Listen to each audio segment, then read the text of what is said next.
ప్రియమైన వారులారా, భారతదేశ క్రైస్తవ దినోత్సవ శుభాకాంక్షలు మీ అందరికీ తెలియజేస్తున్నాను. ఈ సందర్భంగా పరిశుద్ధ గ్రంథం నుండి యోహాను సువార్త 8వ అధ్యాయము 12వ వచనాన్ని చదువుకుందాం.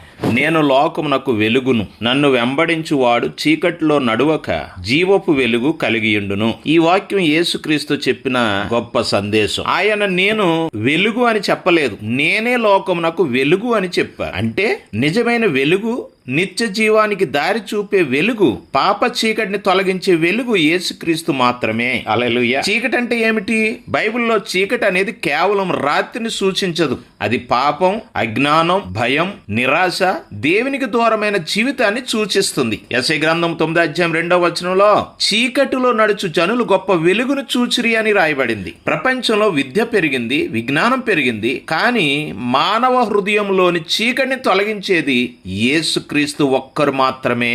యేసును వెంబడించమంటే ఏమిటి? యేసును వెంబడించమంటే ఆదివారం మాత్రమే ఆయనను ఆరాధించడం, లేక ఆయన అనుసరించడం మాత్రమే కాదు. ప్రతిరోజు ఆయన వాక్యానికి లోబడడం, ఆయన అడుగుజాడలో నడవడం. మొదటి యోహాను పత్రిక 1వ అధ్యాయం 7వ వచనంలో ఆయన వెలుగులో ఉన్నట్లు మనము వెలుగులో నడిచిన ఎడల మనము ఒకరితో ఒకరికి సహవాసము కలుగును. క్రీస్తును అనుసరించే వ్యక్తి అబద్ధాన్ని విడిచిపెడతాడు, క్షమించడం నేర్చుకుంటాడు, పరిశుద్ధ జీవితాన్ని జీవిస్తాడు. జీవపు వెలుగు అంటే ఏమిటి మరి? యేసు కేవలం మార్గాన్ని చూపే వెలుగు మాత్రమే కాదు, ఆయన జీవాన్ని ఇచ్చే వెలుగు. హల్లెలూయా. 119వ కీర్తన 105వ వచనములో నీ వాక్యము నా పాదములకు దీపమును, నా త్రోవకు వెలుగునై ఉన్నది. దేవుని వాక్యం మన జీవితానికి దిశను చూపుతుంది. మన నిర్ణయాలు, మన కుటుంబం, మన పరిచర్య అన్నింటిలోనూ దేవుని వాక్యమే మనకు వెలుగు. ఒకసారి విద్యుత్తు లేని చీకటి గదిలో కొంతమంది చిక్కుకున్నారంట. బయటకు వెళ్లే తలుపు ఉన్న చీకటి వలన ఎవరికి కనిపించలేదు. ఒక వ్యక్తి చిన్న టార్చ్ వెలిగించగానే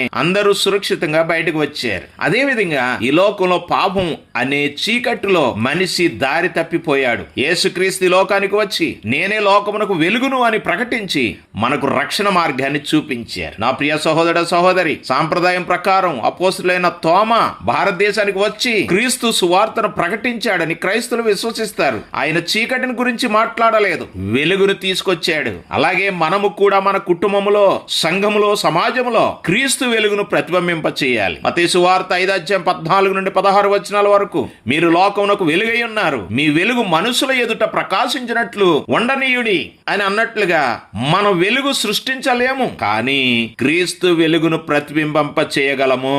హల్లెలూయా. నా ప్రియ సహోదర సహోదరి, ఈరోజు మన జీవితాలను మనమే పరిశీలించుకుందాం. నేను నిజంగా క్రీస్తుని వెంబడిస్తున్నానా? నా జీవితంలో ఇంకా ఏమైనా చీకటి ఉందా? నన్ను చూసి ఇతరులు క్రీస్తు వెలుగును చూస్తున్నారా అనే ప్రశ్నలు ఈరోజు మనకి కలగాలి. నేను క్రైస్తవుని అంటే సరిపోదు.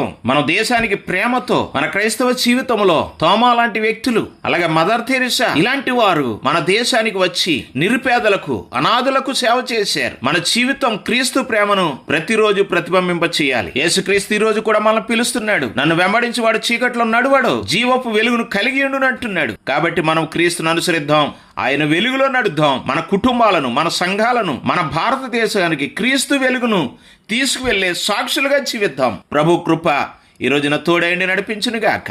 ఆమెన్.